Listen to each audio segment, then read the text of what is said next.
Ini berbahaya loh.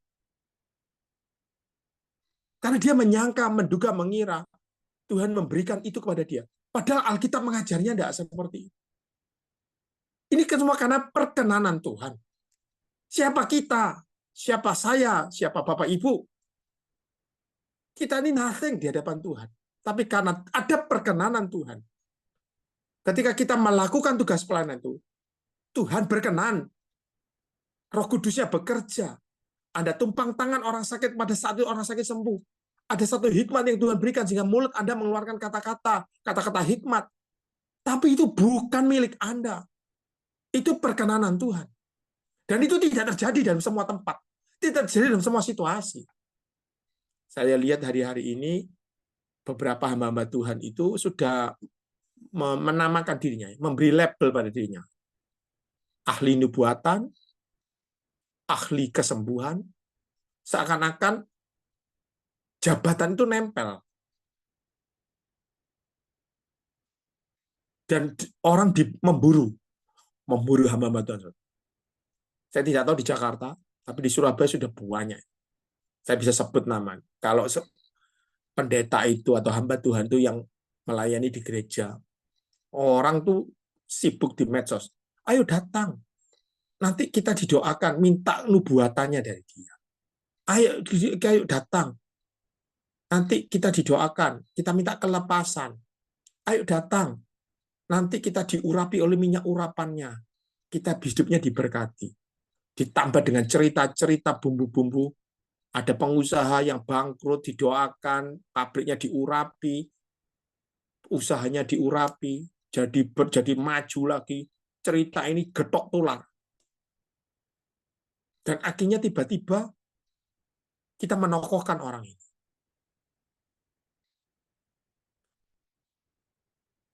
Karunia Roh Kudus dalam diri seseorang bermanifestasi, kan saya pertama karena perkenanan Tuhan. Yang kedua, karena apa? Dalam pemenuhan dan penggenapan rencana Tuhan harus dalam kebenaran. Ini dua ukuran yang bisa kita pakai agar karunia Roh Kudus bekerjanya benar karena perkenanan Tuhan.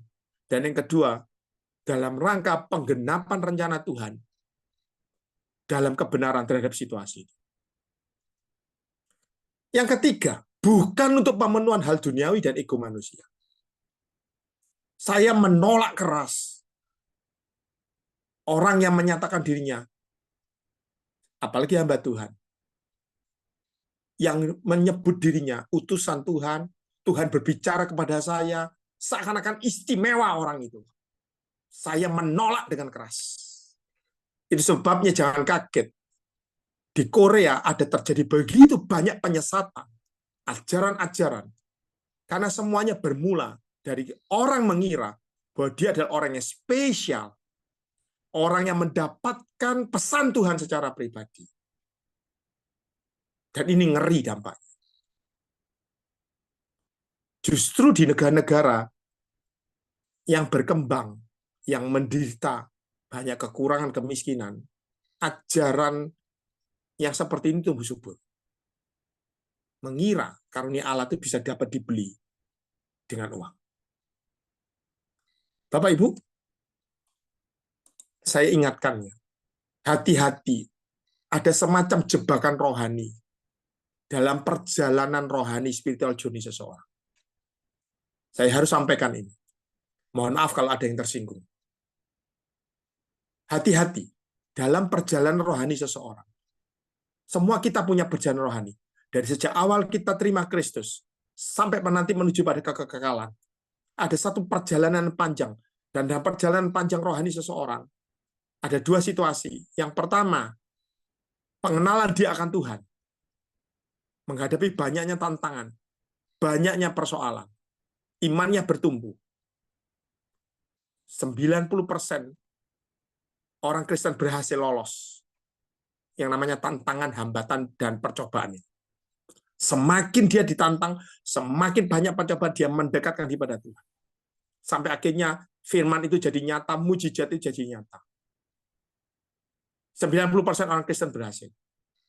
Tapi jebakan yang kedua ini yang berbahaya. Yaitu apa? yang saya namakan HDN. Halusinasi, delusi, dan narsistik. Halusinasi, delusi, dan narsistik. Halusinasi adalah satu gangguan kejiwaan. Dia merasa, dia menduga ada sesuatu yang bersifat spiritual terjadi dalam hidupnya. Tuhan bicara kepada saya, Tuhan memberikan mimpi kepada saya. Gaya-gaya Alkitab Perjanjian Lama dipakai. Ada banyak situasi-situasi Perjanjian Lama diambil secara literal. Padahal kalau kita belajar Alkitab Perjanjian Lama, ibadah di Perjanjian Lama itu ada sifat yang bersifat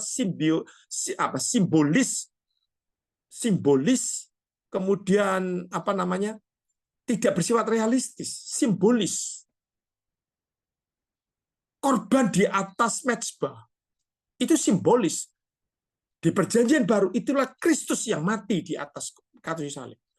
Tapi situasi-situasi ini diambil secara literal sebagai simbolis. Dan itu dipakai. Sampai hari ini perdebatan persepuluhan terus jadi perdebatan. Karena simbolis itu tadi. Kenapa kok yang diambil persepuluhannya? Kok tidak mau diambil semuanya saja? Kenapa kok persepuluhannya yang dituntut? Kalau mau ibadah simbolis ya ambil saja. Semuanya 613 Torah itu. Beberapa kali saya melihat penampilan hamba-hamba Tuhan itu halusinasi buat saya. Halu. Bercerita tuh dibawa Tuhan jalan ke surga, ke neraka. Berbicara, Tuhan bicara, memberikan kekuatan, memberikan nubuatan akan terjadi begitu begini. Hati-hati Bapak. Kalau orang halusinasinya berlebihan, masuk jebakan kedua namanya delusi. Delusi adalah satu perasaan. I am best. I am special. Dan perasaan itu membuat dia melakukan tindakan-tindakan menuntut ketaatan orang-orang. Kalau tidak taat, dikeluarkan. Gereja Korea hancurnya karena ini. Menyatakan dirinya sebagai Mesias. Nah, kalau orang sudah halusinasi, kebablasan jadi delusi, biasanya yang ketiga, narsistik. Minta dipuja, minta disembah, menyebut dirinya adalah Mesias, wakilnya Tuhan, menuntut ketaatan tanpa batas, semua hal dituntut sama dia. Eksklusif, tiba-tiba gerejanya jadi sangat eksklusif. Memandang gereja lain sesat, memandang kumpulan orang lain sesat, yang tidak setuju dengan pengajarannya dianggap sesat.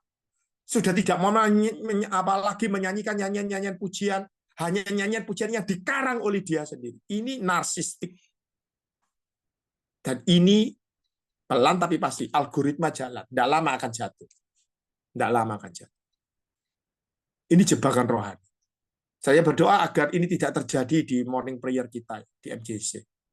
Rekan-rekan, manifestasi rohani tidak bisa dimaknai secara terlek hanya untuk memenuhi hal duniawi dan ego kita.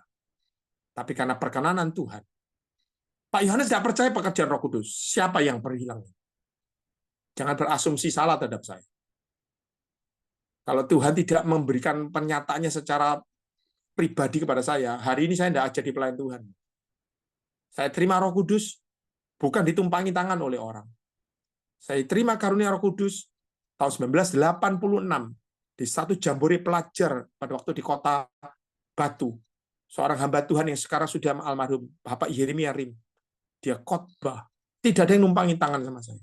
Saya dulu merasa diri hebat, pemimpin kegerakan mahasiswa di tahun itu. Tapi saya jujur mengakui saya belum dipenuhi Roh Kudus hari itu. Tapi hari itu kesombongan saya, keangkuhan saya dibongkar Tuhan lewat khotbah Yeremia Rim, hambanya. Tidak ada yang numpangi tangan sama saya. 3 kali Bapak Yeremia Rim berkata, siapa yang butuh Roh Kudus maju ke depan? Itu ada 1000 lebih itu pengikut itu. Maju hampir 70%. Saya tidak bergeming di tempat duduk saya. Mata semua memandang, semua sahabat saya, semua mengakui saya pemimpin pergerakan mahasiswa di Kota Malang. Saya ada rasa gengsi. Tapi Yeremia Rim tidak berhenti dalam khotbahnya. Dia nantang yang kedua. Siapa yang butuh Roh Kudus? Maju ke depan. Saya tetap tidak bergeming. Nambah lagi, kira-kira 10-20% lagi. Saya tidak bergeming, saya cuma berdiri menatap. Saya pikir Yeremiarim dengan orang yang segitu banyak maju dan semua panitia sudah kerja tumpangin tangan semua. Tapi Yeremiarim tidak melakukan tugasnya. Ketiga kalinya dia tunggu beberapa menit. Dia berkata, dan kali ini entah bagaimana, matanya tajam menatap ke arah saya. Dia berkata, anak muda, jangan pernah bersembunyi di balik topeng rohani. Kamu datang ke sini sebagai pemimpin. Kamu datang di sini sebagai orang yang diistimewakan. Kamu mungkin kepimpinan rombongan itu. Itu kata-kata itu seperti nampar saya, menyayat saya. Tapi kamu belum dipenuhi Roh Kudus. Jangan pernah berpikir tugasmu, pelayananmu, dan hidupmu jadi kuat karena kamu andalkan dirimu. Untuk itu, aku memanggil kamu yang kesekian kalinya, terakhir kalinya. Maju terima Roh Kudus. Wah, Bapak Ibu, saya merasa ditempeleng, disayat-sayat. Nggak ada yang nyuruh saya lompat berdiri tempat duduk saya. Saya datang maju, semua mata memandang saya, mereka kaget. Yohanes maju. Mereka semua tahu saya pemimpin pergerakan tahun itu. Di mahasiswa di tahun itu di Kota Malang. Siapa yang tidak kenal saya? Tapi hari itu saya memutuskan maju. Tidak ada yang berani numpangi tangan sama saya. Hari itu saya berkata kepada Tuhan, saya membuka hati saya, berkata, Tuhan inilah aku. Aku mengakui aku tidak punya apa-apa. Aku tidak punya kemampuan apa-apa. Aku butuh Engkau. Hadirlah Engkau dalam hidupku. Urapi aku dengan kuasa Roh Kudus. Dan tiba-tiba Roh Kudus menguasai hidup saya. Saya bergelosolali. Hidup ini lepas pelong rasanya. 1986. Di Jambore Pelajar itu saya terima urapan Roh Kudus. Sejak hari itu, karena saya sudah belajar Alkitab, saya memberi diri saya hidup dipenuhi dan dipimpin Roh Kudus. Beberapa perkenanan Tuhan terjadi di hidup saya. Menumpangkan tangan atas pasangan yang sudah menikah. Selama 6 tahun tidak bisa punya anak. Tuhan temukan saya di acara yang sederhana, di ibadah anak muda. Ngomong-ngomong sederhana, Tuhan gerakkan saya tumpangkan tangan saya. Tahun depan, nah, pasangan ini melahirkan seorang anak laki-laki. Dan yang luar biasa, lahirnya pas di tanggal kelahiran saya. Jadi untuk mengingat Pak Sutri ini, setiap kali anaknya berulang tahun, dia selalu ingat dan kirim kue yang sama di hari ulang tahun saya. Apakah terus kemudian saya mengklaim diri saya sebagai seorang yang bisa membuat orang menikah yang tidak punya anak bisa jadi anak?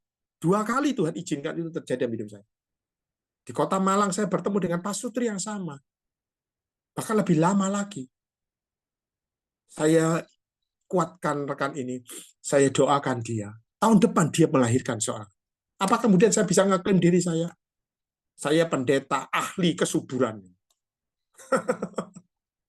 Enggak, Bapak. Ada banyak hal yang pernah Tuhan kerjakan lewat karya Roh Kudusnya dalam hidup saya. Nah, saya akan akhiri khotbah ini. Bagaimana Pak Yohanes mengelola asumsi dengan tepat dan benar? Ya, saya berjanji sampai 7.30 kita akan selesaikan tema ini. Soal selesai tidak selesai, tidak masalah buat saya. Yang penting kita semua sudah belajar. Mengapa kita perlu belajar asumsi ini? Tadi sudah dipaparkan. Secara rohani ada jebakan-jebakan kita yang sangat berbahaya. Maka saya akan tutup dengan bagaimana saya mengelola asumsi itu, Pak, dengan tepat dan benar. Ayo kita baca bagi ayat. Sekali lagi, kita mau lihat apa Alkitab katakan tentang bagaimana mengelola asumsi itu. Ayub 20. Kitab Ayub. Kitab Ayub pasal yang ke-20, ayat yang kedua. Demikian bunyi firman Tuhan. Kalau Bapak Ibu baca perikopnya adalah pendapat Sofar, salah satu rekan Ayub, bahwa sesudah kemujuran sebentar, orang fasik akan binasa. Dengarkan kata Alkitab. Maka Sofar, orang Naamah itu menjawab, oleh sebab itulah pikiranku mendorong aku menjawab, karena hatiku tidak sabar lagi. Ternyata Bapak Ibu, asumsi dalam diri seseorang itu adalah hasil dari olah pikirnya. Pelan-pelan ya. Asumsi dalam diri seseorang itu adalah hasil dari olah pikirnya. Berdasarkan apa, Pak Yohanes? Yang pertama, berdasarkan data dan fakta yang pernah diketahui miliknya. Catat baik-baik. Kalau Anda ingin mengelola asumsi Anda, sumbernya asumsi dari mana? Yang pertama, dari data dan fakta yang pernah diketahui. Sekali lagi ya, kalau saya pernah mengecewakan Bu Linawati, saya pernah menipu Bu Linawati, saya pernah melukai hatinya Bu Linawati yang cantik ini, data dan faktanya, ternyata Pak Yohanes pernah menyakiti saya, gosipin saya, ada bukti chatnya. Kepada Pastor Eri, saya mengatakan sesuatu yang buruk kepada Bu Linawati. Pada Bu Linawati ini cantik, saya berkata, Bu Linawati itu lo jelek. Nah, Bu Linawati dapatkan datanya ini. Ketika saya ngomong lagi, Bu Linawati asumsi, Pak Yohanes itu ngomong bohong. Betul ya, Bu Lina? Karena ada data dan fakta yang pernah kita miliki. Sehingga kita membangun yang namanya defense mechanism kita. Satu pemahaman. Pak Yohanes ini banyak ngomongnya, banyak cuma ngecap saja, tidak sesuai dengan data dan faktanya. Ini asumsinya. Apalagi yang kedua, pola pikirnya dari mana? Pengalaman masa lalu. Sebab itu hati-hati Bapak Ibu. Pengalaman-pengalaman masa lalu kita ini juga menimbulkan satu trauma. Kita sudah banyak belajar dari Bu Megi. Bu Megi ini Wonder Woman buat saya. Dihadirkan di morning prayer ini, di MJC ini, memperlengkapi Anda bukan dari sisi rohani saja. Dari begitu banyak pengalamannya, pemahamannya, ilmu-ilmunya. Hati-hati dengan pengalaman masa lalu loh Bapak Ibu. Seorang yang pernah disakiti, seorang wanita yang pernah ditinggalkan, seorang semua hal yang pernah terjadi dalam hidupnya, itu membuat satu data storage, bank data. Lebih banyak terlukanya, tidak diberesi. Kemarin kita sudah banyak belajar ya. Orang yang terluka sakit hatinya karena pengalaman-pengalaman masa lalunya. Ya, Pak Chandra bahkan menyebut 8 tanda-tanda orang sakit hati. Ya, tantrum lah, manipulator lah, rebellion lah, the achiever lah, the perfectionist, the blamer, the savior. Loh, kok apal Pak? Iya, saya catat soalnya. Saya tidak tahu apakah Bapak Ibu ada mencatatnya. Kalau saya mendapatkan pemahaman dari orang memperlengkapi, apakah saya sudah tahu nih? Jawabannya saya tahu. Tapi ketika saya diperlengkapi lagi, saya catat sungguh-sungguh. Ini pengalaman masa lalu. Seseorang yang pernah dilukai. Ini mengkristal menjadi satu pengalaman buruk. Pengalaman selalu berbicara tentang dua hal. Trauma yang bersifat negatif itu pasti ada trauma. Yang kedua, yang bersifat positif. Tapi positif yang berlebihan pun juga berbahaya. Yang tadi ya, yang saya katakan ini kata Pak Chandra kemarin tuh, the savior. Merasa diri dibutuhkan terus. Sehingga kalau dimintai bantuan, semuanya diserahkan. Kalau orang Jawa bilang, kalau ndase bisa dipotol, dikasih. No. Kalau kepalanya bisa dipotong, dipenggal, dikasihkan. Hati-hati. Jangan Anda dimanfaatkan orang. Oh, nggak apa-apa. Bu Lina ini orangnya baik kok. Setiap hari saja jadi host. Saya itu lihat Bu Lina waktu itu, saya itu bilang, ini orang Wonder Woman yang keduanya MJC. Ya, Pastor Eri ya. Setuju ya, Pastor? Betul sekali. Ya, tapi Bu Linawati saya pikir perlu dibantu, Bu. Karena kalau setiap hari ya problem itu. Saya lihat teman-teman yang lain tuh punya kemampuan kok jadi host. Setuju. Loh, kok setujunya kayak yang paling kenceng Bu Lina? Selagi Bu Lina kuat, Pastor. Iya. Hidup ini kesempatan ya, Bu ya. Hati-hati dengan pengalaman masa lalu, Bapak Ibu. Ini mempengaruhi pola pikir Anda. Yang ketiga, yang terakhir adalah penilaian subjektif. Penilaian subjektif itu apa? Namanya belief system. Sesuatu yang sudah ditanamkan sebagai satu nilai hidup Anda. Dan itu memang mengkristal, membuat Anda melakukan judgment terhadap sesuatu. Contoh, mohon izin ya. Sejak dari kecil, karena sebuah situasi dalam negara kita, maka pengkotakan ras itu terjadi. Lu Jawa, gua Madura, lu Ambon, gua Manado, lu Cina, gua Jawa. Ini menimbulkan satu belief system, sesuatu yang Anda yakini. Hati-hati, jangan bergaul dengan itu. Waktu saya di Bandung kemarin, Bapak Ibu, saya dapat cerita, di kota Bandung tidak ada jalan yang diberi nama kerajaan-kerajaan Jawa Timur. Mojopahit, Blambangan, Kediri, tidak ada. Kaget saya, baru sadar saya. Iya ya. Sebaliknya di Jawa Timur tidak ada nama jalan yang merupakan kerajaan Sunda. Majalengka, apalagi kerajaan Blambangan, Blambangan Banyuwangi ya. Pokoknya kerajaan-kerajaan Sunda tidak ada. Kenapa? Karena ada sebuah Pajajaran. Tidak ada, Bu. Di Surabaya itu tidak ada jalan Pajajaran. Kenapa? Temukan, Bapak Ibu. Saya tanya, waktu saya itu yang di samping saya, orang kepercayaan bos ini, yang antar saya. Dia cerita sama saya. Saya tanya, iya baru kepikiran sama saya, Pak. Kenapa? Karena ada sebuah cerita masa lalu, perang yang terjadi antar kerajaan Sunda dan kerajaan Majapahit. Dan kerajaan Sunda kalah. Kerajaan Majapahit menjajahnya. Itu menimbulkan satu kebencian, satu belief system. Dan rekan ini berkata, itu sebabnya Pak Yohanes, seorang pria Sunda tidak boleh menikah dengan wanita Jawa. Kalau sampai betul-betul melakukan itu, dia akan dibuang dari keluarga. Kaget saya. Ini belief system loh Bapak. Ini terjadi dalam hidup Anda dan saya. Anda memutuskan melihat orang yang berbeda dengan Anda sebagai sesuatu yang aneh. Ada satu pola pikir Anda menolak dulu. Dan yang parahnya, kalau ini ada di dalam gereja, pada setiap detik kita nyanyi, Yesus cinta segala bangsa. Yesus cinta segala bangsa di dunia. Kuning, merah, putih, hitam, semua anak Tuhan. Ya betul ya Bu Lina ya. Bu Lina kan guru sekolah minggu ya. Kan kita jago nyanyinya toh. Betul Pak. Tapi betul kan kita melakukan itu? Ini jadi persoalan kita. Ini cara kerja otak seseorang Bapak Ibu. Sehingga memunculkan asumsi-asumsi tersebut. Data dan fakta, pengalaman masa lalu, penilaian subjektif kita. Itu sebabnya perlu ada pelajaran-pelajaran khotbah-khotbah yang membongkar, menata ulang data fakta yang pernah kita ketahui, pengalaman-pengalaman masa lalu kita, penilaian subjektif kita. Dan ini seharusnya jadi materi untuk mendidik jemaat, bukan khotbah tentang berkat, bukan khotbah tentang menghakimi keyakinan, persepuluhan, apalagi. Tidak akan pernah mendidik orang dalam kemurnian dan dalam pertumbuhan rohani. Ayo, saya tutup dengan ini. Apa nasihat firman Tuhan? Berdasarkan data dan fakta pengalaman masa lalu dan penilaian subjektif ini. Ayo kita baca ya Filipi 2 ayat 5.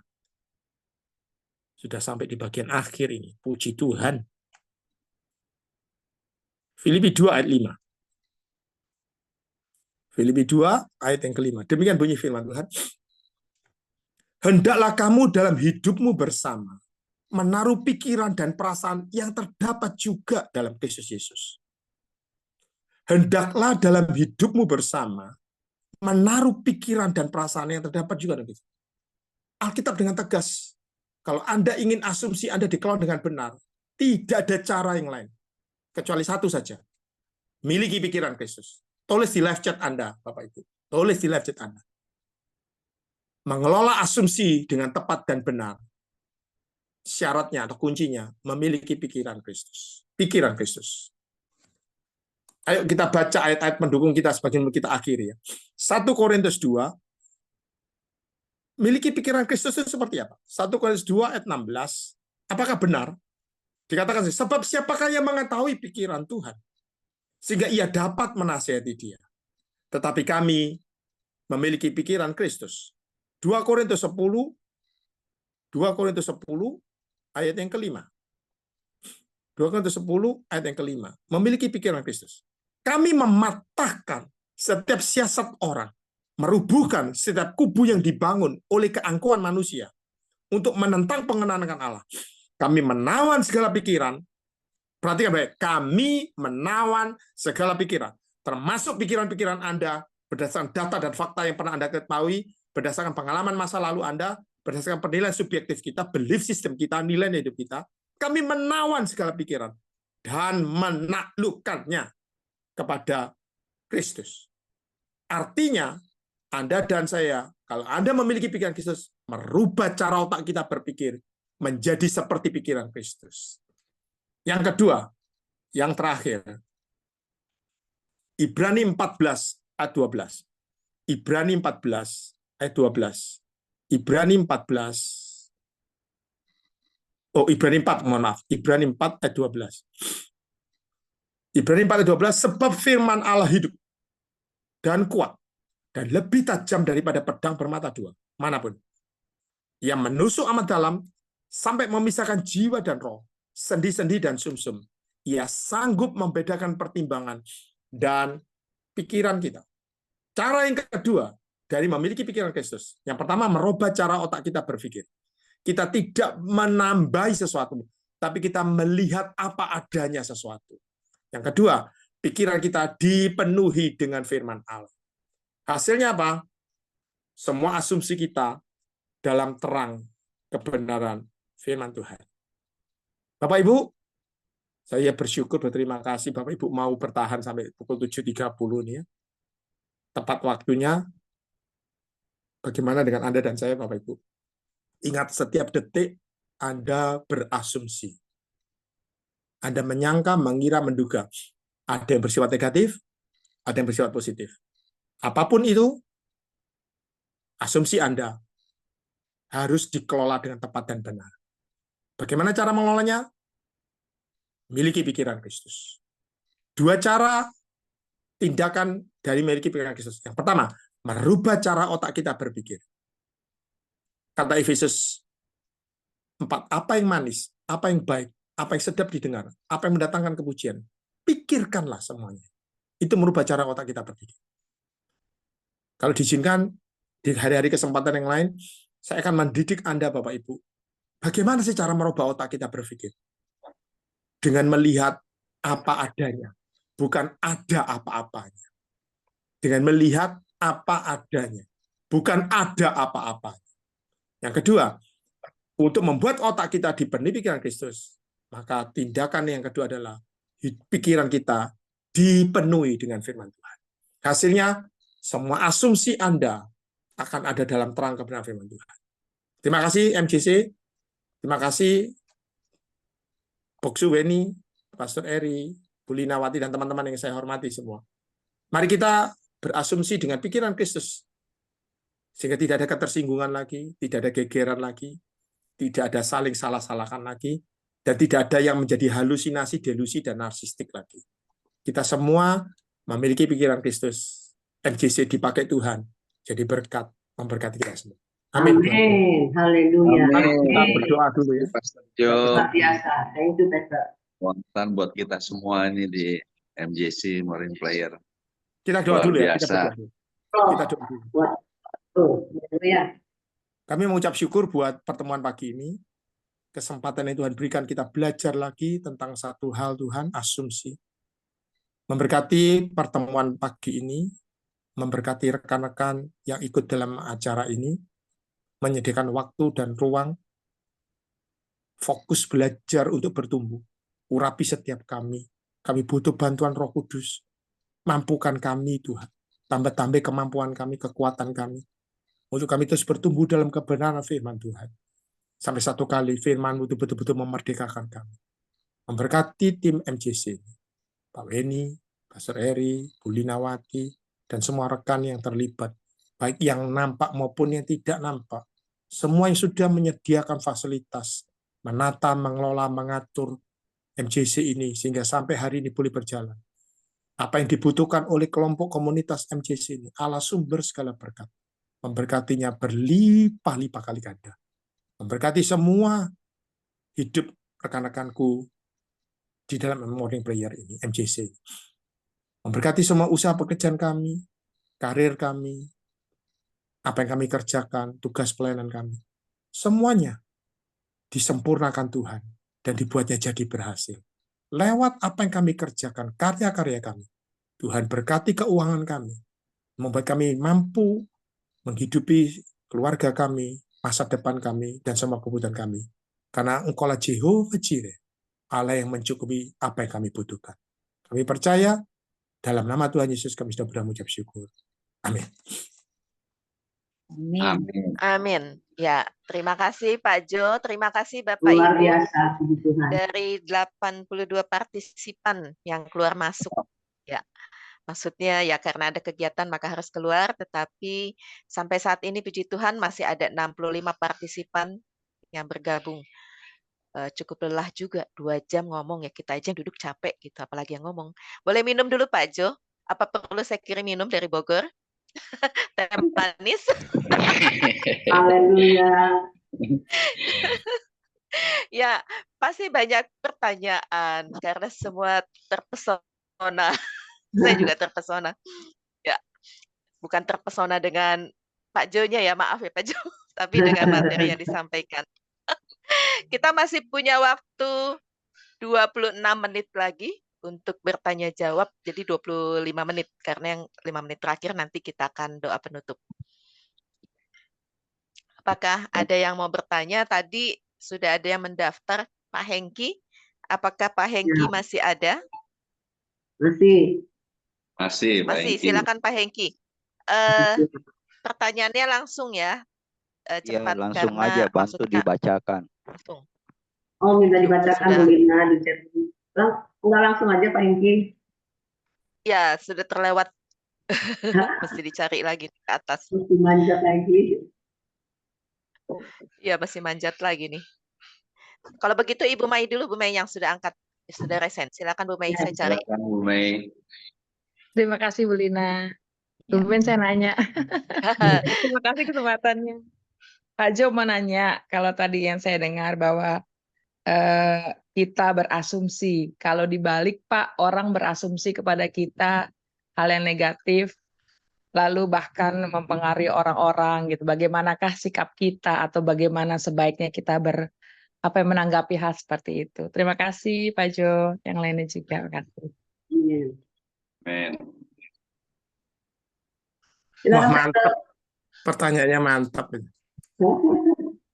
Mantap betul. Tadi yang kita bahas dari satu sisi ya, kita berasumsi. Tapi bagaimana kalau orang berasumsi sama kita? Yang pertama, jawaban saya adalah, ingat definisi asumsi. Dugaan yang dianggap benar. Landasan berpikir karena sesuatu dianggap benar. Maka tidak ada cara lain untuk membuktikan sebuah asumsi yang terjadi dalam hidup kita. Tell the truth. Give the fact. Ceritakan kebenaran, tunjukkan fakta dan datanya. Bahwa I am not like this. Yes. Nggak perlu membela, berantem. Apa yang ditanyakan Ibu Mai Michael ini, semua kita pernah ngalami. Pastilah. Pastor Eri itu sudah menggebu-gebu. Yang kemarin disaksikan, khotbahnya itu berselancar, itu, surfing. Ya. Tapi orang berpersepsi, itu banyak bicara itu. Kalau di Jawa itu istilahnya kambing dibelangkoni.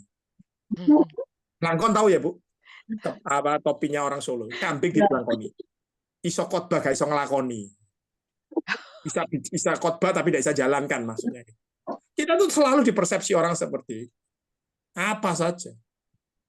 Jangankan Ibu Mai Michael, kita ini yang pembicara publik itu ada di ruangan publik itu paling sering dihakimi. Yes. Betul ya Pak Sereri? Betul. Apalagi yang menghakimi kita bukan orang luar, orang yang harusnya mengasihi kita. Yes. Pak Sereri dihakimi lagi sama Pak Weni. Tuh banyak bicara, begitu lagi. Kena lagi. Ya sederhananya saja. Saya tidak pernah. Dulu saya berantem. Saya berusaha dengan segala macam. Enggak. Sekarang saya memutuskan. Yang pertama saya menyalipkan daging dan semua keangkuhan hidup saya. Pak Gembala saya berkata gini, Pak Yohanes, Bapak sudah jadi pembicara, pelayan Tuhan. Salibkan daging dan hawa nafsu Bapak. Ngomongnya seperti ini. Aku yang kaku, tidak laku, sudah dipaku di atas kayu salib. Aku yang kaku, yang tidak laku, sudah dipaku di atas kayu salib. Bolak-balik, aku yang kaku, yang tidak laku, sudah dipaku di atas kayu salib. Saya tidak punya hak membela. Hak ketersinggungan saya udah putus. Kalau ada orang bilang urat malunya udah putus. Urat ketersinggungan saya sudah terputus. Jadi I don't care orang ngomong apa sama saya. Saya cuma membuktikan bahwa saya tidak melakukan itu. Semua orang boleh berkata-kata tentang saya. It's okay. Saya tidak minta uang dari mereka. Saya melakukan apa yang benar. Apa yang saya lakukan benar tidak bisa diterima mereka. It's okay. Ada satu artikel baik, Bapak-Ibu, ya. Ada sebuah cerita. Ini menanggapi ceritanya Bu Mei. Tapi nanti. Kalau saya cerita ini bakal panjang. Apalagi ada banyak pertanyaan. Yang penting ingat, asumsi ada sesuatu yang dianggap benar. Dan sesuatu yang dianggap benar belum tentu benar. Maka tugas Ibu adalah say the truth, give the fact. Bahwa Anda adalah orang yang bisa dipercaya. Sekali lagi, saya kalau dibandingkan, ganteng mana saya dengan Pak Weni? Saya detik itu juga urat ketersinggungan saya sudah putus. Saya bilang, ganteng Pak Weni. Ya. Pinter mana saya dengan Boksu Weni? Pinter Boksu Weni. Berkarisma mana saya dengan Boksu Weni? Berkarisma Boksu Weni. Buktinya Pak Boksu Weni itu kalau nyanyi, I am a man, loves a woman. Itu mendayu-dayu gitu ya. Jadi, ciamik Boksu Weni. Tapi kalau saya ditanya, jadi hamba Tuhan yang bisa dipercaya mana? Pak Weni sama Pak Jo. Nah itu, I say the truth, Dua-duanya. Hebat. Ya, kita lanjut karena waktu juga nih, tinggal 15 menit. Pak Hengki, mengapa dalam mengelola asumsi plus dan minus ada penawaran hal uang dan cinta pada umumnya orang kurang tepat dan benar, sehingga pengambilan keputusan aku dapat apa, atau apa yang bisa diberikan sesuai kebutuhan jasmani rohani orang tersebut? Begitu Pak pertanyaannya. Oh, sama undangan juga dari Pak Hengki untuk melayani di Purwokerto. Silakan Pak Jo. Yang pertama terima kasih ya Pak buat undangannya. Sekali lagi saya merasa terhormat. Bukan menolak, tapi saya mesti ngatur jadwal yang baik. Karena saya sebetulnya tidak mau ngomong di ruangan ini. Ada hal-hal yang akan saya kerjakan di hari-hari mendatang berkaitan dengan tugas pekerjaan saya yang baru. Jadi tidak mudah buat saya untuk mengatur waktu-waktu seperti biasa. Kemungkinan bisa juga berdampak pada keaktifan saya di MJC ini juga. Ya, I think saya tidak perlulah bicara ini karena ini masalah pribadi yang bukan jadi konsumsi publik. Yang kedua tentang hal itu, betul Pak. Orang di luar kita, orang yang ngerti kita, itu tahu loh titik kritis kita. Pelan-pelan ya. Orang di luar kita, mungkin itu musuh kita, mungkin ada orang yang ingin memanfaatkan kita, karena tugas kita, karena jabatan kita, karena sesuatu. Itu tahu loh, dia bisa mempelajari di titik kritis mana Anda itu lemah. Itu sebabnya, izinkan nanti kalau satu kali Tuhan izinkan lagi, saya kok banyak janji ya sama Bu Lina ini. Kita ini harus bisa mengelola titik kritis kita loh. Ini salah satu pelajaran yang tidak selesai. Dari file 500 MB cuma dibuat 5 MB. Bagaimana kita mengelola titik kritis kita tuh tahu. Kita harus tahu titik kritis kita tuh di mana. Ada beberapa orang titik kritisnya pada wanita. Kalau lihat cewek cantik, mak-mak cantik lewat itu, matanya tuh kepingin ngopeni terus jadi hak miliknya dia. Itu titik kritis loh. Dan rekan kita, pasangan kita, musuh kita, atau orang yang ingin memanfaatkan kita tuh bisa baca loh titik kritis kita. Bisa tahu. Ada orang yang titik kritisnya masalah uang. Dikasih uang sedikit, uang banyak, tidak ada bedanya. Tetap saja tidak bisa dipercaya. Itu kelihatan sejak dari kecilnya. Ada orang titik kritisnya barang-barang yang branded. Ada orang yang titik kritisnya dipuja-puji. Kalau sudah dipuja-puji itu ngawang, tidak nempel tanah. Nah, di titik itu dia akan dijatuhkan. Itu pesan penting buat Pastor Eri. Hati-hati, Pastor Eri itu titik kritisnya tuh sampai di situ. Saya baca tuh. Saya semua tahu. Setelah saya assessment, kira-kira saya tahu titik-titik kritisnya. Bu Lina itu titik kritisnya sungkan mengatakan tidak tanpa merasa bersalah. Betul lah, Bu? Ya Hati-hati. Pak, kebaikan hati ya Pak ya. Ya, terlalu baik itu dimanfaati. Ya, ada orang yang terlalu kritis. Apa saja dikritisasi. Apa saja, kalau tidak versinya dia tidak benar. Maka dia harus ngomong dulu. Padahal dia sudah setuju. Cuman dia harus menggunakan kata dan kalimatnya sendiri. Intinya ya sama kok.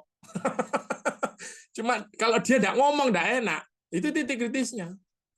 Gitu. Nah, hati-hati. Menjawab pertanyaan Pak Hengki, kita harus temukan titik kritis kita. Dan kalau titik kritis di situ, maka kita harus melakukan langkah yang disebut dengan defense mechanism atau mekanisme pertahanan. Daud memutuskan gini, aku memutuskan mataku tidak memandang anak gadis lagi. Itu sebabnya pada waktu Daud sudah tua, gairahnya dibuat menyala, dikasih pelayan yang muda, yang cantik. Sekali lagi Bapak Ibu, kalau Alkitab ngomong cantik, percaya itu cantiknya itu gabungan dari paling tidak minimal 3, Miss Universe, Miss Timur Tengah, Miss Indonesia. Hati-hati. Apalagi GHC itu titik lemahnya pada apa? Kepemilikan. Dia lihat barang-barang berharga, udah langsung hilang. Maka GHC gampang disuap. GHC jatuh. Ya. Apalagi? Banyak. Petrus itu titik lemahnya ketika dia dipuja, disanjung. Ketika dia tidak dapat pujian sanjungan itu, dia gelisah. Semua rasul-rasul Tuhan itu punya titik kritis dan dia harus mengelolanya dengan baik. Itu sedikit penjelasan saya ya Pak Hengki. Hati-hati. Karena di titik lemah itu orang bisa baca kita. Itu sebenarnya Anda harus menggunakan defense mekanismenya berlapis. Contoh nih, kalau Anda punya titik lemahnya pada seorang wanita. Kami para pria punya titik lemah pada seorang wanita. Saya sudah memutuskan dalam hidup saya. Kalau saya tertarik dengan seorang wanita, lewat begitu ya. Nah, saya ini pengkhotbah, diundang dari semua begitu banyak gereja, persekutuan doa, salaman. Kalau puja-puji dan kode keras itu berkali-kali saya terima. Kode kerasnya itu kelihatan. Tapi saya memutuskan, setiap kali saya tertarik, maka saya tidak akan menoleh dia kedua kali. Kedua, saya membentengi diri saya. Setiap kali saya diundang dalam ibadah ke luar kota, selalu ditawari, Pak Yo mau tidur di mana? Di hotel mana? Jawaban saya tanya, apakah ada pastori di gereja? Mereka kaget. Pastori kami tidak bagus loh, Pak. Tidak pantas buat Pak Yohanes. Saya berkata, tidak apa-apa. Selama saya masih bisa tidur, masih bisa istirahat, masih bisa. Kenapa? Ada seorang ibu gembala tanya, Bapak ini berbeda di kota, di salah satu kota Madiun, di satu gereja, saya tidak mau sebut nama gereja. Dia berkata, Pak Jo ini beda. Setiap tamu pendeta yang saya undang memutuskan tidur di hotel. Dan kami memang sudah kerjasama dengan hotel tersebut. Tidak jauh dari gereja. Tapi Pak Jo tidak pernah mau. Kami yang sungkan, pastori kami tidak bagus. Lalu ibu pendeta itu berkata pada satu doa pagi itu, setelah saya khotbah, besoknya saya mau pulang. Sekarang saya ngerti jawabannya. Karena ternyata pendeta yang pernah tidur di hotel-hotel itu, berapa banyak kena diganggu. Ya, Wewe Gombel, kuntilanak ini. Saya sekarang baru sadar, Pak Yohanes memutuskan. Saya tersenyum. Saya tidak jawab. Saya tersenyum saja. Saya pikir kalau beliau sudah tahu, ya sudah selesai. Kita bukan manusia dewa, Bapak Ibu. Kita masih tubuh darah dan daging. Tapi kita harus bisa memahami titik kritis kita, dan titik itu kita harus mengelolanya.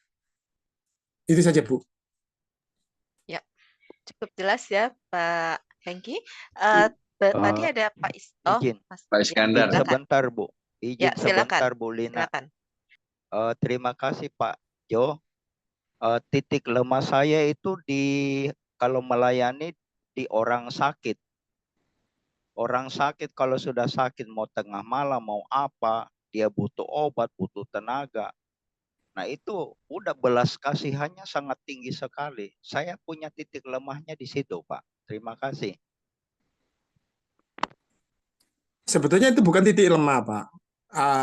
persepsi Pak Hengki perlu diluruskan dulu, karena mungkin beliau belum pernah ikut asesmen kita ya, Bu. Belum, Pak. Nah, kita belajar dulu, Pak, tentang yang disebut dengan strength point dan weakness point. Saya namakan titik kritis. Titik kritis itu bukan seperti yang Bapak itu. Justru saya melihat Bapak itu punya kekuatan, hatinya penuh dengan belas kasihan. Cuman, belas kasihan itu harus ada ukurannya, Pak, dalam batas normal. Kalau orang tidak punya belas kasihan itu berbahaya. Dia akan jadi dingin. Pembuluh berdarah dingin katanya. Semua kita harus punya empati atau belas kasihan. Ada 3 ya. Yang pertama namanya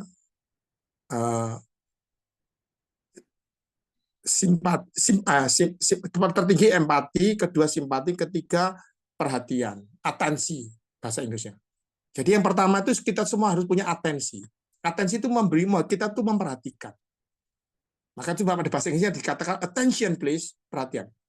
Bapak itu levelnya sudah bukan pada atensi. Atensi itu paling bawah. Yang kedua, simpati. Simpati itu atensi, perhatian Bapak yang melibatkan emosi jiwa, perasaan. Kok sakno ya? Nggak mentolo saya, bahasa orang Jawa. Nggak tega hati saya. Ikut menangis, lihat dia menderita. Itu berarti Bapak sudah punya simpati, melibatkan perasaan hati. Tapi yang ketiga, yang tertinggi, yang terbaik adalah empati. Jadi perhatian, hati, dan tindakan. Nah, Pak Hengki ini punya kekuatan sampai pada empati, melakukan tindakan. Kasih uang, mengunjungi. Nah, tapi itu harus dalam batasan yang standar. Wajar, Pak Hengki kalau mau di assessment, kalau Bapak sudah jawab begitu, saya yakin batasannya sudah lewat. Ada ukurannya misalkan 0 sampai 4. Bapak itu mungkin sudah sampai 6. Nah, kalau ada orang tahu titik kritisnya Pak Hengki seperti itu, Bapak bisa dimanfaatin. Namanya Bapak digunakan orang. Saya datang dengan memelas-melas belas kasihan, baju saya tak buat compang-camping, wajah saya tak buat rodok agak kusut-kusut gitu. Pak Hengki bantu saya dong, Pak.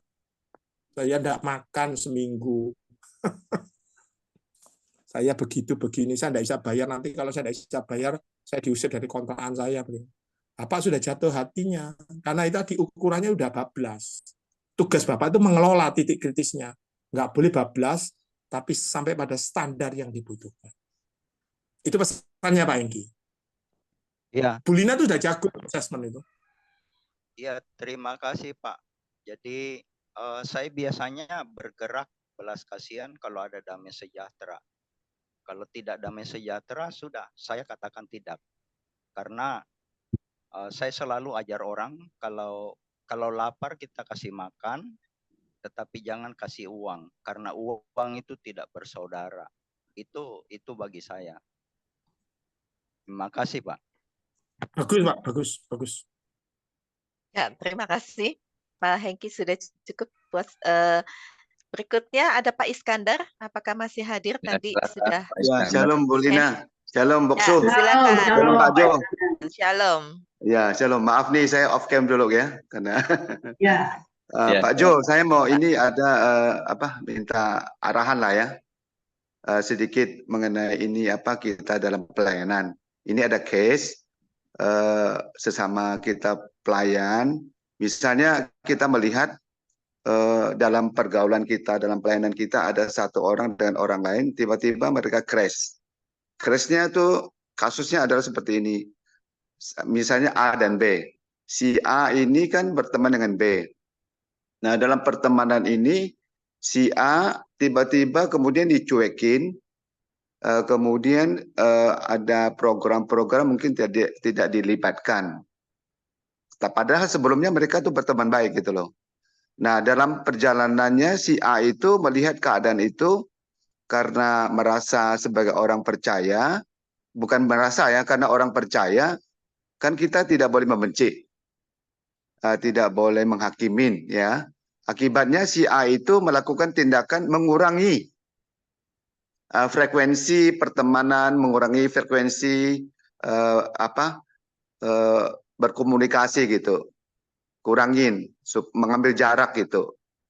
Nah, apakah tindakan si A itu sebagai orang percaya itu benar Pak Jo. Karena dia tidak mau menghakimi, tidak ingin membuat suatu keadaan lebih buruk, tapi dia tidak mau membenci, tapi dia mengurangi pergaulannya, mengurangi interaksinya gitu Pak Jo. Kalau dari sisi Pak Jo melihat itu, apakah tindakan si A itu tepat atau tidak tepat? Karena bagaimanapun juga si A itu kan hidup seperti Pak Jo bilang dan kita semua kan masih dalam daging kan? Kita belum lepas dari daging. Sehingga ada rasa kurang nyaman, rasa kurang enak itu kan pasti ada. Ya. Nah, apakah tindakan si A mengurangi interaksi, mengurangi aktivitas interaksinya dikurangin, apakah itu jalan yang tepat? Mohon masukannya Pak Jo. Terima kasih Pak Jo.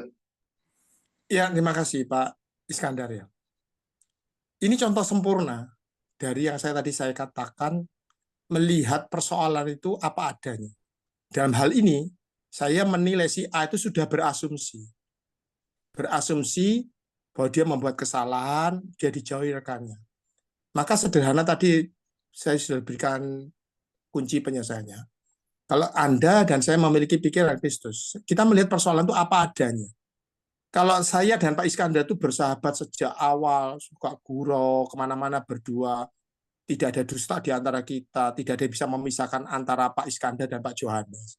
Tiba-tiba, tidak ada hujan, tidak ada angin, Bapak menarik diri dari saya. Saya telepon nggak diangkat, saya begitu tidak dihiraukan. Maka daripada saya berasumsi ada apa ya Pak Iskandar? Kok tersinggung dengan saya, kenapa ya? Wah, kalau gitu saya membatasi. Itu namanya saya berasumsi. Maka saya putuskan, saya melakukan klarifikasi, melihat apa adanya. Maka saya datangi Pak Iskandar, karena saya yakin Bapak ini sahabat saya kan. Maka saya tanya, Pak, selama ini saya kok merasa Bapak menghindari saya ya? Ada sesuatu yang salah toh Pak? Apakah saya ada berbuat salah yang saya tidak menyadarinya? Kalau saya ada salah, saya mohon maaf ya Pak. Ada baiknya Bapak cerita sama saya. Itu namanya Bapak melihat persoalan itu apa adanya. Tidak ada apa-apanya. Artinya, there is no something behind. Tidak boleh ada itu, Pak. Kalau kita di MJC ini sudah diajar oleh Boksuweni, Pastor Eri, dan Bu Lina ini menjadi satu kesatuan. Kalau ada apa-apa ngomong aja. Orang Jawa itu udah ngomong aja. Tapi tentunya dengan yang sopan ya. Pak Pastor Weni kok tiba-tiba menjauh dari saya nggak disapa lagi. Pak Bakti PKL tiba-tiba menjauh dari saya nggak disapa lagi. Ya saya harus ngomong. Ada apa ya? Apakah saya pernah dibegitukan? Berkali-kali, Pak. Seorang yang menjadi sahabat saya tiba-tiba saya dicuekin. Tiba-tiba, apakah saya kemudian menarik diri? Ya enggak. Saya sudah belajar menaruh asumsi saya dalam pikiran Kristus. Daripada saya menduga-duga, menyangka, mengira, maka saya memutuskan tak telepon sahabat saya. Kalau dia sudah merasa sesuatu yang salah, pasti kepake semua. Iya Pak, jujur ya saya rada kecewa sama Pak Yohanes. Loh, ada apa Pak? Ada apa? Masalahnya apa? Gini loh, saya dapat informasi katanya Bapak begini. Walah Pak, ya kok gitu ya, nggak mau ngomong mbak saya langsung. Sekarang saya ngerti kenapa Bapak menjauhi saya. Tak ceritain sih bener ya Pak. Soal-soal kemudian saya ceritai, Bapak mau melanjutkan hubungan dengan saya terima kasih. Tapi kalau saya ceritai, kalau Bapak tidak mau melanjutkan hubungan dengan saya lagi, ya nggak apa-apa. Karena yang penting buat saya, kan kita belajar ya, menambah satu sahabat itu lebih sulit loh daripada menambah 1000 musuh. Maka saya cerita, diterima, tidak diterima, disetujui, tidak disetujui, it's okay. Itu kalau saya, Pak. Oke. Pak Jo, sorry. Maksud saya itu begini, dia itu bukan menarik diri dari pergaulan dengan orang itu ya, si A itu ya. Tapi dia mengurangi interaksi, Pak. Mengurangi interaksi, tetap berteman, tapi closernya itu berkurang. Kita mengurangi, orang itu mengurangi gitu loh. Jadi dia bukannya tidak berteman, tetap berteman seperti biasa. Tapi artinya begini loh, maksudnya mungkin pikiran begini, gue udah tahu lo deh, ya gue nggak usah dekat-dekat lah gitu, istilah orang awamnya gitu. Kita secara umum, walaupun kita tetap masih kerja, gue tahu lah belang lo gitu kan. Oh ternyata kamu orang begini, saya nggak mau terlalu dekat deh, supaya kita nggak ada konflik gitu loh. Nah, Maksudnya ya itu begitu. asumsi, Pak. Ya itu Itu asumsi. masih masuk asumsi Apakah ya. benar? Ya, Karena apakah orang benar belangnya itu seperti itu? tapi Sampai Bapak karena sendiri, ingat tuh Pak, ada data dan fakta yang Bapak ketahui. Pola pikir kita kan bekerjanya itu, data dan fakta. Berarti si B ini dapatkan data baru dan fakta baru. Bahwa si A itu seperti ini. Asumsinya seperti, apakah benar? Yang kedua, pengalaman masa lalunya. Gua nggak seneng lah deket-deket sama orang begini-begini. Yang ketiga, nilai hidupnya, sistemnya, belief sistemnya. Itu ya harus, kalau saya bilang jangan, kalau memang benar mau diselesaikan loh ya. ya, Bapak iya, sebagai orang penengah misalkan, beberapa waktu yang lalu kan kita belajar konflik. Dalam sebuah konflik itu, pertama kita bisa jadi pelaku konflik. Yang kedua kita bisa jadi korban karena konflik. Yang ketiga kita menjadi penengah atas konflik itu. Nah, kalau Pak Iskandar dipakai Tuhan jadi penengah, ya Bapak itu, hari ini Bapak belajar satu pemahaman yang namanya asumsi. Bahwa asumsi itu tidak baik sebelum sesuatu dianggap benar. Bisa Iya, iya. negatif, bisa positif. Maka Bapak undang sambil makan Ngobrol bertiga. ya. Jangan lupa ngundang saya Pak kalau makan bakso. Iya, iya, siap. Oh. Solusinya. Iya, dikasih duduin, tanyain, kamu kenapa begini-begini? Oh, kamu Iya. jangan berasumsi loh, jangan berasumsi dulu dah. Mending kita tanya, lo bener loh, dia begitu begini. Sudahlah, saya bilang, kita tidak ada yang benar. Katakanlah itu benar, Pak. Katakanlah itu benar. Jangan menambah garam, gula, kecap, merica tambah pedes, Pak. Iya, tambah pedas ya. Jangan siram bensin ya. Ya, Bapak dipakai Tuhan jadi penengah. Itu yang dilakukan Rasul Paulus waktu mendamaikan Filipus dan Onesimus. Waktu kita belajar konflik itu kita sudah belajar hal ini, Pak. Iya, Pak, itu Pak Jo, sorry. Kadang-kadang kalau kita udah damaikan itu prosesnya masih nggak smooth ya, nggak langsung ya. Nah, itu hal yang kedua, Pak. Yang penting kita selesaikan dulu. Soal kemudian saya enggak harus kok, Pak. Jatuh cinta dan membangun hubungan itu dengan Pak Iskandar. Enggak harus itu, Pak. Iya, iya. Kadang-kadang ada hal yang prinsip yang menyinggung saya enggak, mending jauh. Kan gini, mending kita itu berjauhan tapi bersahabat. Tapi daripada dekat jadi ribut terus. Iya. Karena kalau kita coba untuk memperklarifikasi, yang satunya pasti si A itu bilang, wow, saya kan nggak tahu dia yang nggak mau ngajak-ngajak saya, dia menghindari saya. Ya udah kalau gitu ya saya daripada dia menghindari saya, ya udah saya ambil jarak aja gitu. Kalau daripada dia nggak suka sama saya, ya saya ambil jarak aja Pak, daripada saya dekat-dekat. Gitu loh. Nah, jadi kadang-kadang proses ini kan butuh waktu ya. Kayak misalnya orang berduka. Waduh Pak ini begini-begini. Terus kita bilang udahlah tenang aja, damai sejahtera aja ya. Ya itu kan semua kehendak Tuhan, kasih Tuhan di atas segala-galanya. Bapak harus bersuka cita karena kita diam Tuhan. Ada yang balikin kita. Enak aja lu bilang gua suka cita, lu nggak ngalami bilang suruh saya suka cita. Saya yang kehilangan orang kok katanya. Gitu loh Pak. Iya Itu Pak. pernah ada Sebab itu kalau jadi penghibur, ya jangan berteori. Yang tadi saya katakan, kita itu semua harus membumi kok. Mendamaikan seorang sahabat yang sedang berkonflik itu memang tidak mudah. Tapi kita dipakai Tuhan kan jadi juru damai. Berbagai orang yang membuat damai.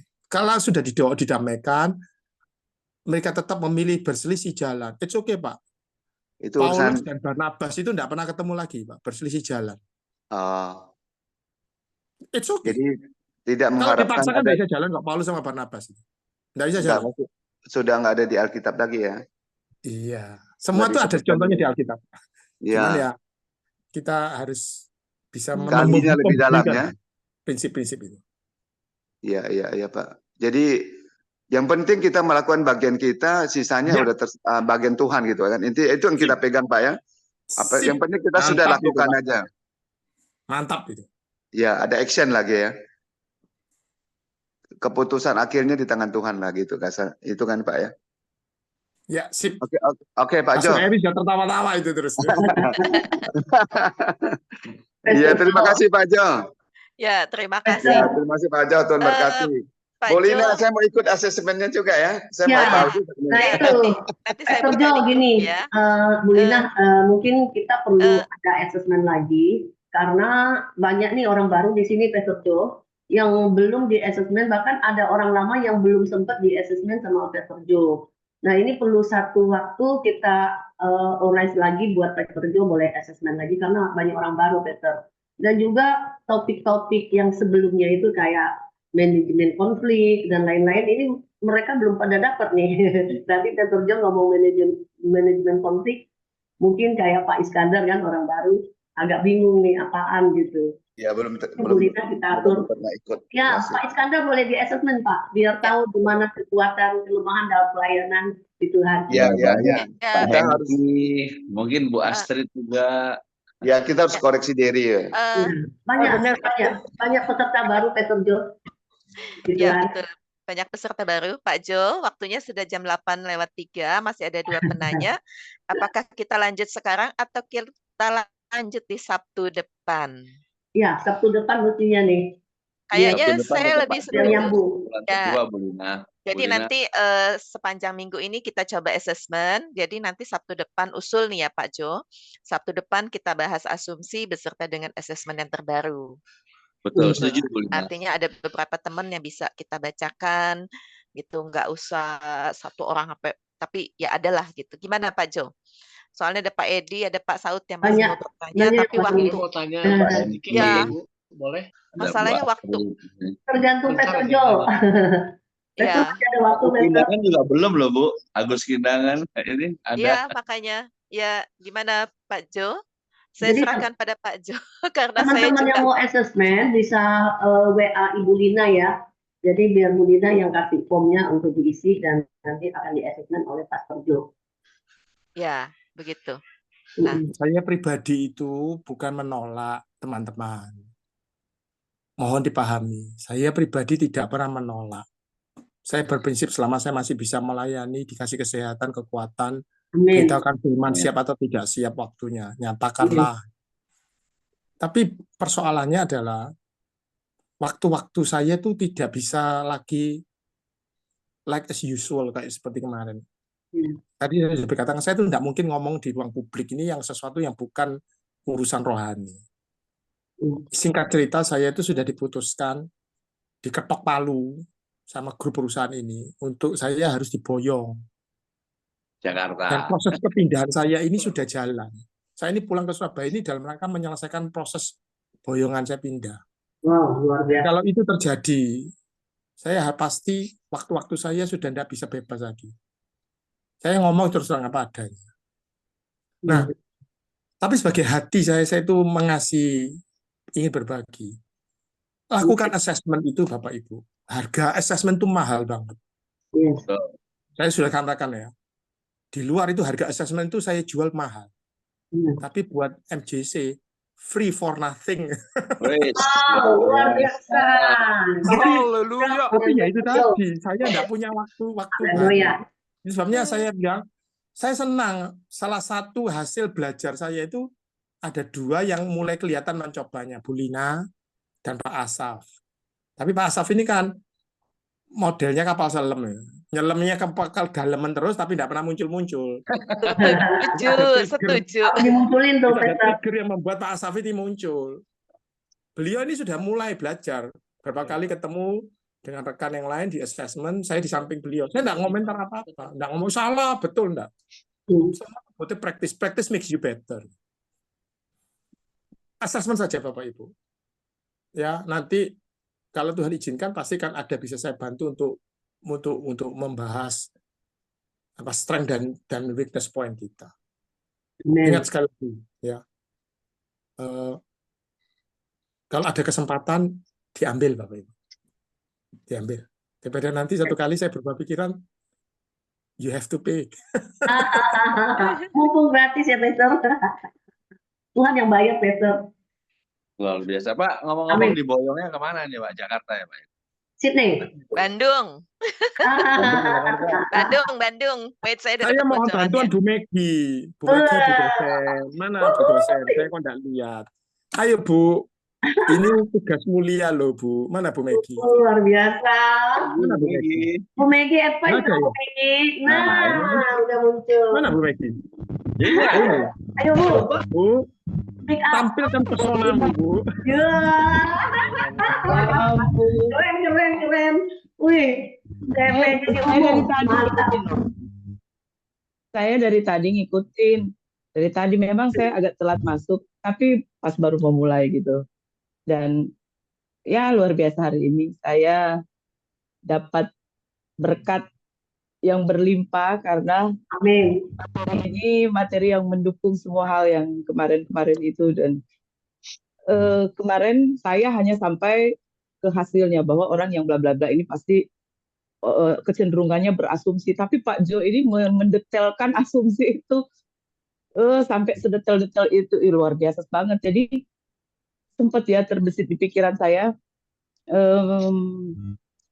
apa ya, gimana ya, pengen membuat sebuah uraian ya, nggak tahu ya, ini share aja ya. Dari pelajaran-pelajaran kemarin, saya mulai dibawa Tuhan untuk membuat sebuah catatan panjang berkaitan dengan materi-materi seperti di homiletik tadi malam saya bilang kan, kalau kita berkhotbah, kenapa kita nggak catat itu sehingga membuat sebuah uraian. Kalau khotbah kan kalau kayak tadi kita lihat cuma hanya garis-garis besar, poin-poin, tapi kenapa nggak kita buat sebuah catatan panjang yang lengkap gitu, yang akhirnya bisa menjadi sebuah buku kah atau apa gitu ya. Nah itu terinspirasi dari situ aja, dari materi-materi yang kemarin. Sayang juga kalau materi-materi ini akhirnya apa ya, lepas begitu saja tanpa ada dokumentasinya. Itu dari saya kepikirannya, dan hari ini saya mendapat pelajaran yang banyak, yang panjang mengenai sebuah asumsi, dan itu membuat saya antusias ya, semangat. Nggak tahu gimana caranya, apa saya bisa untuk menguraikannya dengan bahasa saya nggak ngerti ya gimana ya, membuat sebuah catatan terhadap tema-tema, contohnya asumsi, dengan modal yang saya dengar, mungkin saya apa ya, merasa terpanggil aja karena saya senang nulis gitu loh, senang nulis untuk sebuah hal. Dan kalau saya dengar sebuah catatan yang sistematis itu, saya bisa tuliskan lagi dengan apa ya, dengan bahasa saya, dengan seperti itu wacana aja ya yang terpikir oleh saya. Dan satu hal lagi, bagi saya kita sudah dapat banyak, tinggal implementasinya. Benar, saya benar-benar hari ini dibukakan bagaimana saya sendiri tuh kadang masih berasumsi, entah itu positif, entah itu negatif. Dan saya nggak mau bertopeng, saya nggak mau memakai topeng dalam arti saya sudah nyampein firman, kemudian sudah mulus-mulus semuanya. Enggak, Bapak Ibu, enggak sama sekali. Hal itu gejolak itu tuh, perjuangan itu harus kita menangkan. Itu jadi apa ya, kerinduan saya. Jadi ada sebuah kebenaran yang saya terima, saya mau itu langsung implementasi. Itu jadi apa ya, jadi tantangan. Karena gini, di kehidupan nyata terkadang menemui hal-hal yang membuat saya coba berasumsi terhadap entah itu situasi, entah itu orang, ya, atau benda gitu. Tapi saya mulai belajar pola pikir berubah, pikiran positif berubah. Dan itu saya mulai praktekkan, mulai implementasikan. Ada hal-hal yang terjadi, dan itu saya bersyukur sekali dengan pelajaran yang kita terima di MGC itu, akhirnya akan menyempurnakan kita. Jadi waktunya kita implementasi, Bapak Ibu, saya percaya semua kita diberkati Tuhan. Amin. Luar biasa. Thank you Pastor Jo buat hari ini. Amin. Pak Jo, Saya bisa bertanya nggak Pak Jo? Asumsi saya Pak Jo, ini selama ini saya simpan ini. Asumsi saya bagi orang Kristen, saya orang Kristen semenjak lahir, hanya teori doang, praktek nggak ada. Contoh, kenapa saya bilang begitu? Contoh, banyak penutupan, pembubaran kebaktian di rumah-rumah, termasuk Maret 17 di Tangerang. 2 kali bulan ini, Maret sama bulan ini di Tangerang. Itu anak kuliah loh Pak Jo. Kalau adik saya dibuat begitu atau putri saya menangis kepada PGI ya. Saya menangis ke PGI. Saya menangis ke gereja-gereja.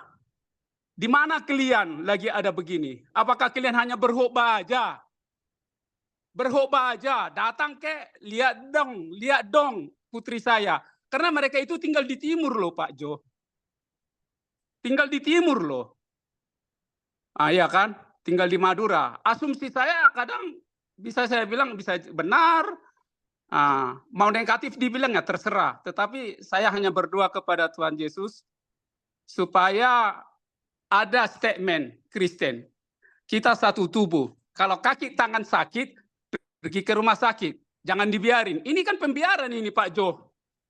Seorang mahasiswi. Semoga Tuhan Yesus memberkati kita semua. Haleluya. Ya, terima kasih Pak Samanta. Mungkin gereja-gereja yang mikirin perpuluhan aja mungkin. Jadi kurang bergerak ke bawah. Silakan Pak Pertanyaannya Dokter. apa ya Pak? Bapak curhat atau memang ada pertanyaan? Kalau soal itu memang ranahnya akan dibawa. Kan gini Pak, Bapak juga harus memahami sebuah situasi. Ada satu tarik-menarik yang sudah sangat lama terjadi. Saya tidak perlu sebut nama presiden-presiden terdahulu. Kelompok-kelompok garis keras ini memang ini bicara soal global. Jadi Bapak jangan melihat persoalan itu hanya satu engkel sudut. Ada terjadi penistaan atau pembulian atau ada perselisihan, enggak Pak. Ini semua sudah satu gerakan secara nasionalis. Sudah sejak lama Indonesia itu sudah menjadi titik target yang disebut dengan gerakan Ikhwanul Muslimin itu akan dibawa masuk ke Indonesia. Semua bermula dari situ Pak. Ikhwanul Muslimin di Mesir itu sudah mengalami, kan pusatnya di Mesir. Di bawah presiden yang sekarang ini, dia ada tekanan dari dunia internasional.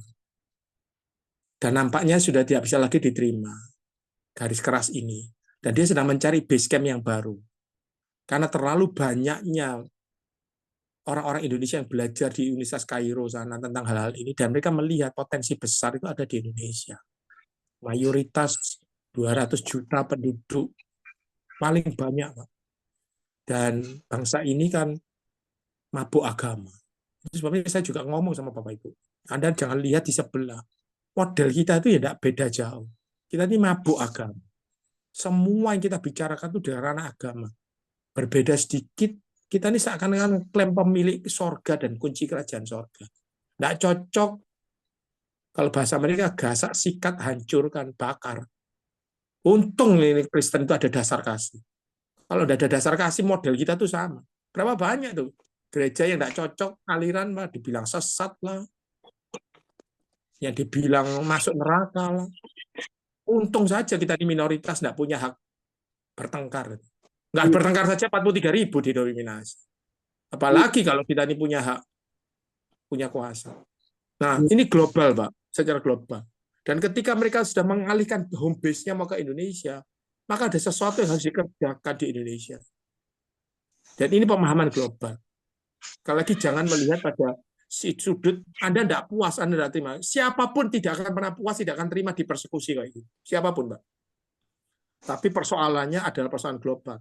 Dan memang sengaja Bapak dipanasi, dibuat supaya Bapak itu meledak, menyala. Dan disitulah kegesekan itu akan diciptakan. Percayakan saja pada pemerintah kita, dan kita kan sudah berdoa. Saya yakin akan ada orang-orang yang dipimpin Tuhan. Ya. Salah satunya ya, 10 tahun ini presiden yang sudah dihina-hina, dikuyo-kuyo, dihabisi. Akhirnya juga memberangus dan tidak memberikan aliran Ikhwanul Muslimin ini dengan garis kerasnya menyuriahkan Indonesia. Indonesia itu akan dijadikan lahan Suriah yang kedua. Ini berbahaya. Kita bersyukur 10 tahun ini, hasil dari 10 tahun pemerintah yang lalu itu membuat Indonesia mulai kembali ditata lagi. Kebinekaan, kebersamaan. Tapi sebagai upaya untuk membakar. Ingat loh Pak, Suriah hancur hari ini hanya karena satu peristiwa kecil.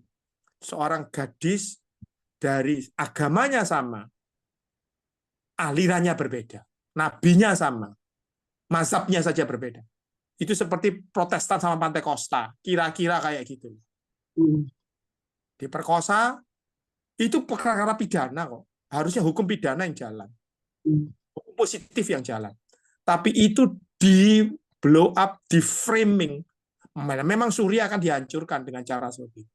Dan karena Suriah tidak punya dasar ketahanan sebagai filsafat bangsa, maka hancurlah Suriah. Dan Indonesia itu akan disuriakan. Tujuannya apa? Mengambil SDA, sumber daya alam kita. Ini persoalan global, Pak. Bukan persoalan sederhana seperti yang kita lihat. Kalau saya tidak pernah itu sebabnya saya bolak-balik bilang, pemahaman kita akan firman Tuhan itu juga membuat kita tuh logika berpikir kita jadi baik. Kalau Anda menganggap Alkitab itu adalah firman Tuhan, begitu Alkitab dilecehkan, Anda akan bangkit, ambil golok, ambil celurit, ambil pistol, ambil pisau, bunuh-bunuhan. Tapi saya beranggapan Alkitab adalah buku buatan manusia, isinya firman Tuhan. Dan firman Tuhan itu bukan letterlock, tapi termeterai dalam hati saya, dikerjakan oleh Roh Kudus. Jadi Alkitab pun dibakar di muka saya tidak akan komentar kok. Paling saya laporkan, polisi mau ambil ya hukum positif berjalan. Tapi kalau saya tidak akan pernah balas. Tidak akan pernah balas. Izinkan. Dan sekarang kan proses itu bergulir loh. Darah boleh panas, Pak. Sekali lagi, tidak ada satupun orang yang keyakinannya, agamanya, Tuhannya disentuh dan tidak tersinggung. Tapi saya sudah belajar memotong urat ketersinggungan saya. Sekalipun ada ludahi Alkitab, menginjak-injak, membakar Alkitab di muka saya tersenyum. Saya tidak pernah mau saksi di ruangan ini. Saya pernah mau dihajar, dihabisin oleh salah seorang pemuka agama ketika saya pelayanan. Saya tidak pernah cerita. Tapi Pak Asaf mungkin pernah dengar kisah saya. Saya mau dihabisin, Pak. Tapi Tuhan tolong saya. Apakah saya tersinggung? Apakah saya melapor? Tidak. Dan akhirnya kebenaran memerdekakan kita semua. Orang yang pernah mempersekusi saya ditangkap Tuhan. Istri dan anak-anaknya, 4 anaknya masuk sekolah Alkitab. Padahal mereka punya padepokan 200 santri di dalam. Ya, itu sedikit Bapak Ibu. Jangan melihat persoalan itu pada hitam dan putih saja. Iya, amin. Tapi pelan-pelan kita percayakan kepada pemerintah kita. Jangan juga pernah menganggap itu berasumsi. Sekali lagi, asumsi kita. Pemerintah tidak peduli, pemerintah tidak begini, pemerintah tidak begitu.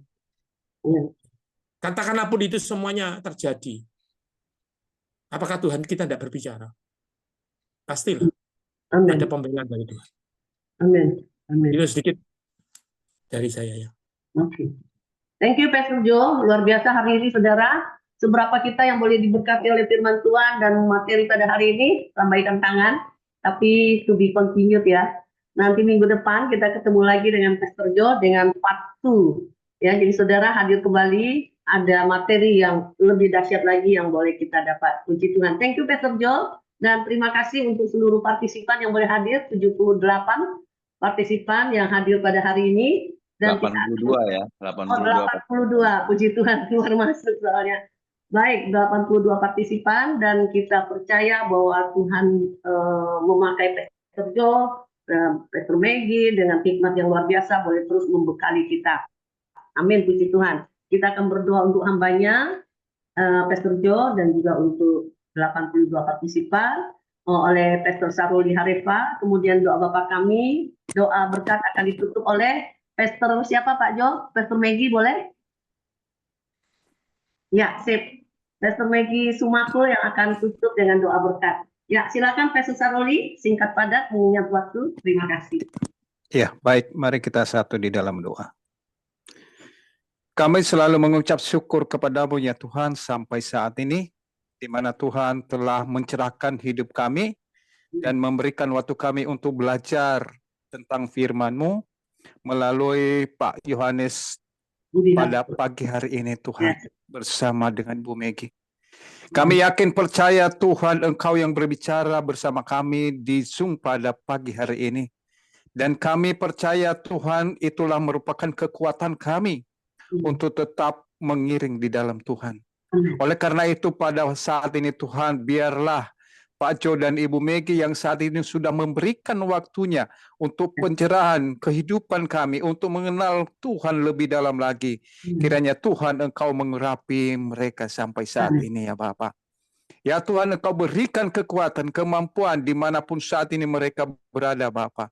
Engkau berkati mereka ya Tuhan, Engkau berkati dengan berlipat ganda. Apapun yang dikerjakan, Tuhan selalu nyata dan selalu setia bagi kedua hamba-Mu ini ya Tuhan. Begitu juga Tuhan, berdoa kepada Pak Weni dan Ibu Eri sebagai koordinator MC di tempat ini Bapak. Tuhan tolong Engkau pakai mereka lebih heran lagi, lebih lagi Tuhan, untuk mengembangkan dan mencari jiwa-jiwa dimanapun Tuhan. Engkau pakai mereka lebih lagi untuk menyenangkan hati-Mu Bapa. Biarlah Engkau mengutus mereka, Engkau memakai mereka lebih lagi di dalam nama Tuhan Yesus. Begitu juga Bu Lina saat ini Tuhan, sebagai MC, kami akan percaya Engkau pakai lebih lagi Tuhan. Engkau pakai dan Engkau memberkati dia. Engkau memberikan kekuatan bagi dia. Engkau berikan kemampuan bagi dia sampai saat ini Tuhan. Engkau berkati keluarganya ya Bapa. Dan siapapun Tuhan Engkau berkati Bapa. Begitu juga WL dan kedua hamba-Mu ini, baik Pak Romi maupun Ibu Mei saat ini yang telah memberikan waktu untuk pujian bagi kami pada pagi hari Tuhan. Kiranya Tuhan Engkau menolong dan Engkau memberkati. Engkau melakukan segala sesuatu dalam setiap kehidupan ini Bapa. Karena kami akan percaya Tuhan melalui pujian dan doa kami yang kami bawa di hadapan Tuhan. Itu yang selalu membuat kami kuat dan selalu membuat kami selalu ada di dalam hadirat Tuhan. Pimpin semua kami Tuhan. Pimpin semua dengan penuh urapan daripada Tuhan sampai saat ini Bapa. Begitu juga Tuhan, Ibu Leni yang sudah berdoa buat kami pada pagi hari ini.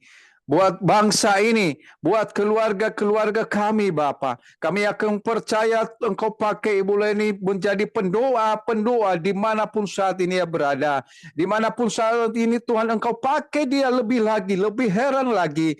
Biarlah kuasa doa itu Tuhan menyinari dan memberkati setiap kami yang ada Bapa. Begitu juga Tuhan, seluruh partisipan yang ada di dalam Zoom pada saat ini Tuhan. Engkau berkati semua Bapa, dimanapun keberadaan kami semua, di rumah kami, dimanapun saat ini berada Bapa. Apabila saat ini kami mengalami berbagai pergumulan permasalahan di dalam setiap pelayanan kami, di dalam keluarga kami mohon Tuhan Engkau mengurapi. Kami mohon Tuhan Engkau menolong.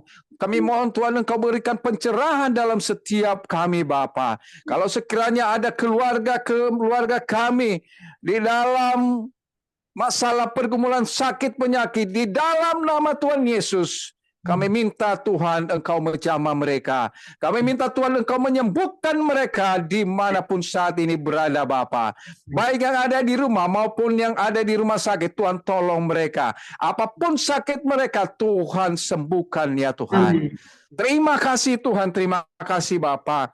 Begitu juga Tuhan, kami serahkan Bapak Yesaya Pak Yongki untuk hari Senin yang membawa renungan firman-Mu Bapa.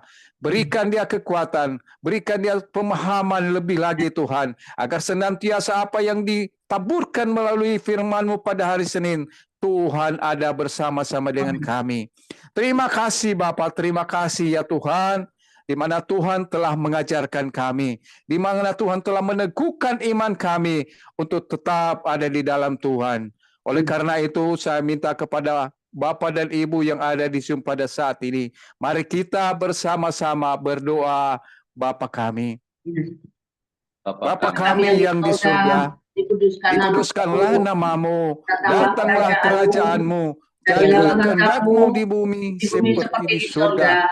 Berikanlah kami pada hari ini makanan kami yang secukupnya, dan ampunilah kami.